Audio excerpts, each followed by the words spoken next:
बच्चों, आज 10वीं कक्षा का सामाजिक विज्ञान का जो हरियाणा विद्यालय शिक्षा बोर्ड ने पेपर लिया था, उसका जो बी पोर्शन है उसको हम हल करवाते हैं। देखिए इसको अच्छी बी पोर्शन में है दो दो अंक वाले प्रश्न। देखिए पहला प्रश्न है, 3 राज्यों के नाम बताएं जहां पर काली मृदा पाई जाती है और इस पर मुख्य रूप से कौन सी फसल उगाई जाती है। धमाकेदार प्रश्न। 3 राज्य है, एक तो गुजरात बता देना, एक महाराष्ट्र बता देना, एक कर्नाटक बता दो, कर्नाटक ना बताओ तो मध्य प्रदेश बता दो जहाँ काली मिट्टी पाई जाती है। तो आपने गुजरात, महाराष्ट्र और कर्नाटक बता देना या मध्य प्रदेश बता देना। ये आप इनमें से 4 बता दी, इनमें से 3 बताने थे। और किसके लिए अच्छी रहती है, कौन सी फसल उगाई जाती है? कपास उगाई जाती है। तो फसल कौन सी इसमें लिख देना, यह कपास के लिए अच्छी रहती है।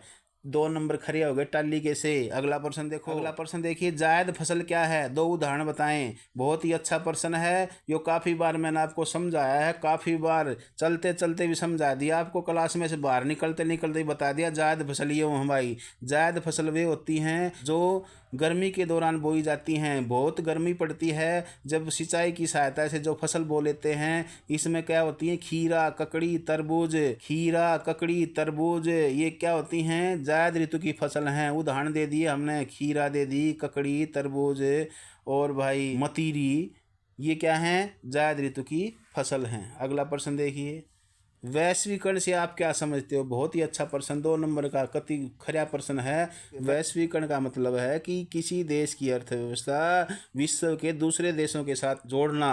एक देश की अर्थव्यवस्था को दूसरे देश की अर्थव्यवस्था के साथ जोड़ना वैश्वीकरण कहलाता है। इसको भूमंडलीकरण भी बोलते हैं, इसको ग्लोबलाइजेशन भी बोलते हैं। इससे देश में क्या होता है, आर्थिक विकास होता है। देश की जो वस्तुएं हैं, हम व्यापार बढ़ जाता है, आयात निर्यात बढ़ जाता है।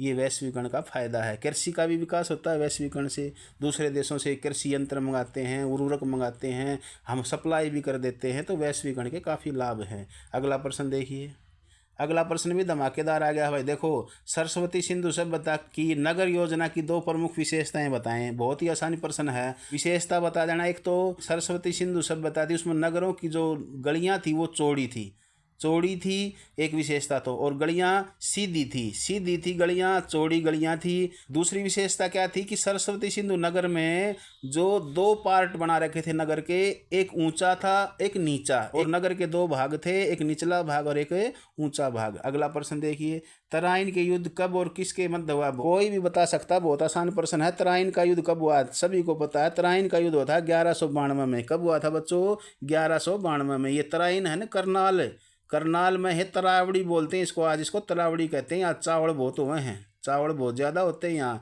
तो 1192 में तराइन का युद्ध हुआ था। किसके मध्य हुआ था?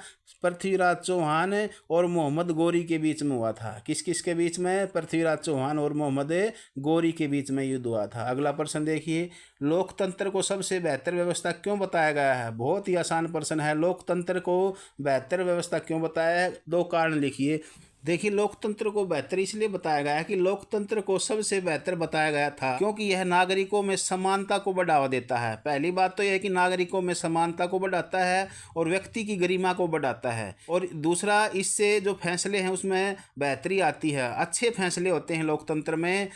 तीसरा, टकरावों को टालने की संभावना का तरीका है। एक जो आपस में मतभेद होते हैं उनको टालने की संभावना का एक अच्छा तरीका होता है लोकतंत्र, और अच्छा माना जाता है। तो लोकतंत्र अच्छा माना गया है कि इसमें अच्छे तो डिसीजन होते हैं, लोगों को सम्मान मिलता है, ठीक है, लोगों का अधिकार होता है, वोट गिर करके हम क्या करेंगे, अपना नेता चुनेंगे। तो ये इसके फायदे हैं, ये आपने बता देना था। अगला प्रश्न ये देखिए, केस स्टडी है। हमारे को स्टेंजा दिया गया था, बच्चों को एक स्टेंजा था, उसमें से प्रश्न छांटने थे। ये उस स्टेंजे को पढ़ करके अच्छी प्रकार आपने छांटने थे, अच्छी प्रकार उसको पढ़ करके उसको आपने उत्तर देने थे। अब सेक्शन डी है, उसको देखिए क्या है। उसमें पहला प्रश्न है, आजकल बांधों को बहुउद्देश्य परियोजना क्यों कहा जाता है? उदाहरण दीजिए। बहुत ही अच्छा प्रश्न है। बांधों को बहुउद्देश्य परियोजना इसलिए कहते हैं कि बांधों से अनेक उद्देश्यों की पूर्ति हो जाती है, जैसे बाढ़ से रोकथाम है, जैसे सिंचाई की व्यवस्था बढ़ जाती है, जैसे बिजली बनाई जा सकती है, मत्स्य पालन किया जा सकता है, नौका परिवहन किया जा सकता है, जिस कारण से बांधों को बहुउद्देश्य परियोजना कहा जाता है। अगला क्वेश्चन है, 1857 की क्रांति के कोई 3 कारण बताएं। तो आप राजनीतिक कारण बता देना, आर्थिक कारण और धार्मिक कारण। मैंने इसकी वीडियो भी बना रखी है, उसको आप देख सकते हो। राजनीतिक कारणों में लॉर्ड वेल्जली की जो सहायक संधि थी और डलहौजी की जो लैप्स नीति थी वो मुख्य कारण थी राजनीतिक कारणों में। आर्थिक कारणों में क्या है, किसानों के ऊपर भारी कर लगा दिया, टैक्स लगा दिया, और जो व्यापार था वो उन्होंने अपने हाथों में ले लिया अंग्रेजों ने। और धार्मिक कारणों में क्या हुआ, जो अंग्रेज पादरी थे वो हिंदू और मुसलमानों का जो ग्रंथ था, धार्मिक ग्रंथ थे, वो मजाक उड़ाने लगे। ये इसके कुछ कारण थे 1857 की क्रांति के, ये प्रमुख कारण थे 3। अगला है महात्मा बुद्ध के बारे में एक संक्षिप्त टिप्पणी लिखी है, हुआ रखा है मैंने। ये बड़े प्रश्न आप कर सकते हो। देखिए, भारत में पर्यटन उद्योग के संक्षिप्त नोट लिखे, ये भी अच्छे अच्छे प्रश्न आए हुए थे। भारत में वैश्वीकरण का क्या लाभ है, वैश्वीकरण के फायदे देखिए, वही प्रश्न आ गया।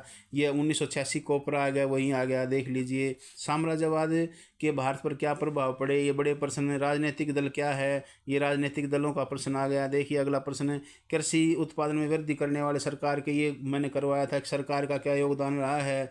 सरकार ने मूल्य निर्धारित कर दिए, यंत्रों का क्या है, बढ़ावा दिया है, सब्सिडी दी है किसानों को, ऋण की सुविधा दे दी है, उन्नत बीज बना दिए सरकार ने, यूनिवर्सिटियां खोल दी एग्रीकल्चर की, रेडियो प्रसारण का विकास कर दिया है, दूरदर्शन पर कृषि कार्य दे दिए। ये कुछ हैं भारत में लो ऐसे कि ये बड़े प्रश्न थे।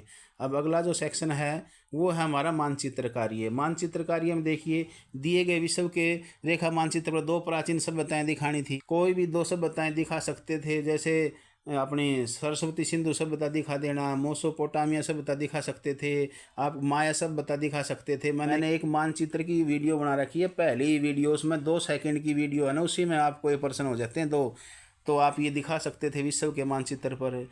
क्वेश्चन में पूछा गया है कि विश्व की प्रमुख सभ्यताएं, आपसे 2 नंबर में केवल 2 ही सभ्यताएं पूछ सकता है कि कौन सी सभ्यता। जैसे उसने पूछ लिया सरस्वती सिंधु सभ्यता कहाँ पर है, विश्व के मानचित्र पर सरस्वती सिंधु सभ्यता को दिखाएं। या पूछ सकता है चीन की सभ्यता कहाँ है, मोसोपोटामिया की सभ्यता कहाँ है। अब देखिए, सरस्वती सिंधु सभ्यता का जो क्षेत्र मैंने ग्रीन दिखा रखा है, ये पाकिस्तान और भारत का इलाका लगता है। यहाँ पर सरस्वती सिंधु सभ्यता का विस्तार है भैया। तो आपने मानचित्र पर विश्व का जो मानचित्र मिलेगा, आपको 2 मानचित्र मिलेंगे, एक विश्व का मानचित्र, एक भारत का मानचित्र। क्वेश्चन नंबर जो 38 है आपका, उसमें ये दोनों ही मानचित्र आपने उसमें भरने हैं। तो अब विश्व का जो मानचित्र मिलेगा उसमें यदि सरस्वती सिंधु सभ्यता आपसे पूछता है तो आपने ये दिखा देना है, भारत और पाकिस्तान का जो इलाका है, जो क्षेत्र है, ये सरस्वती सिंधु सभ्यता का क्षेत्र लगता है। अब दूसरा देखिए, कहता है चीन की सभ्यता। चीन की जो सभ्यता है ये चीन में है, ये देखिए चीन की सभ्यता का ये क्षेत्र है। मैंने जो ग्रीन मैंने कर दिया, ये चीन की सभ्यता का क्षेत्र है। तो आपने चाइना में ये सभ्यता दिखा देनी है विश्व के मानचित्र के ऊपर। इसमें आपने घबराने की कोई आवश्यकता नहीं है। आप अपने बिल्कुल इसकी जितनी ज़्यादा प्रैक्टिस करोगे उतना ही आप इसमें स्किल, कुशलता हासिल कर लोगे मानचित्र में। मानचित्र कार्य आपको पूरे नंबर देगा। आपको थोड़ी सी नॉलेज होनी चाहिए कि वो जो स्थान जो पूछा है वो कहाँ है। उससे थोड़ा बहुत ऊपर नीचे हो जाता है तो आप उसमें टेंशन मत मानना कि आपका प्रश्न गलत होगा। नहीं, गलत नहीं होगा, आप उससे थोड़ा सा ऊपर नीचे उसको दिखा सकते हैं। तो चाइना में जो पूर्वी जो क्षेत्र है ये यहाँ पर चीन की सभ्यता है। अगली सभ्यता पूछ रखी, देखिए यूनान की सभ्यता। यूनान जो है उसमें ग्रीस, देखो ये ग्रीस, ये है पहले ग्रीस था और यहाँ पर यूनान की सभ्यता है। अगली पूछ रखी है मोसोपोटामिया की सभ्यता। मोसोपोटामिया यानी कि जो ईरान का जो इलाका है, ईरान का जो क्षेत्र है वो मोसोपोटामिया की सभ्यता का है। तो मैंने यहाँ पर दिखा दिया, जो ग्रीन ग्रीन दिखाया है ये मोसोपोटामिया की सभ्यता है। अगली पूछ रखी है इसने मिस्र की सभ्यता। मिस्र की जो सभ्यता है, मिस्र ये अफ्रीका महाद्वीप है और अफ्रीका महाद्वीप के यहाँ मिस्र है। आप देखना, मिस्र में नील नदी बहती है जो विश्व की सबसे लंबी नदी है। तो ये मिस्र की सभ्यता है, ये आपने ध्यान रखना है। अफ्रीका के जो यहाँ ऊपर दिखा देनी है आपने मिस्र की सभ्यता। रोम की सभ्यता, जो रोम की सभ्यता है, इटली, देखिए इटली की राजधानी रोम है। तो इटली का जो क्षेत्र है आपने वहाँ पर रोम की सभ्यता दिखा देनी है। ये लंबी लंबी सी देखना, ये इस तरफ है तो ये रोम की सभ्यता है। ये जो मैंने दिखा दिया ये रोम की सभ्यता है। अगला पूछ रखा है इसने माया सभ्यता। माया सभ्यता का कौन सी, जो मैक्सिको में, कहाँ है माया सभ्यता, मैक्सिको में। ये मैक्सिको का इलाका ही देखिए, ये माया सभ्यता है। तो आपने यहाँ पर उत्तरी अमेरिका महाद्वीप में यहाँ माया सभ्यता का क्षेत्र दिखा देना है। फिर इंका की सभ्यता, इंका की सभ्यता दक्षिणी अमेरिका महाद्वीप में है। ये आपका चिली है, इससे थोड़ा सा ऊपर चिली का जो उत्तरी इलाका है, यहाँ पर इंका की सभ्यता आपने दिखा देनी है विश्व के मानचित्र पर। तो ये सभ्यताएं हैं, ये आप इसको अच्छी प्रकार प्रैक्टिस करोगे तो आप इसमें पूरे नंबर ले लोगे आप। फिर है आपका भारत के मानचित्र पर दिखाना। Jamshedpur, Tata iron and steel company Jamshedpur Jharkhand में है, 1907 में लगा था। ये भिलाई, ये छत्तीसगढ़ में है। यहाँ पर लोहा इस्पात केंद्र है, जमशेदपुर में लोहा इस्पात केंद्र है, तो भिलाई छत्तीसगढ़ में होगी, जमशेदपुर झारखंड में हो गया। भद्रावती कर्नाटक में है, ये भद्रावती कर्नाटक में। ये तीनों ही लोहा इस्पात एक ही पार्ट में से दे दिए।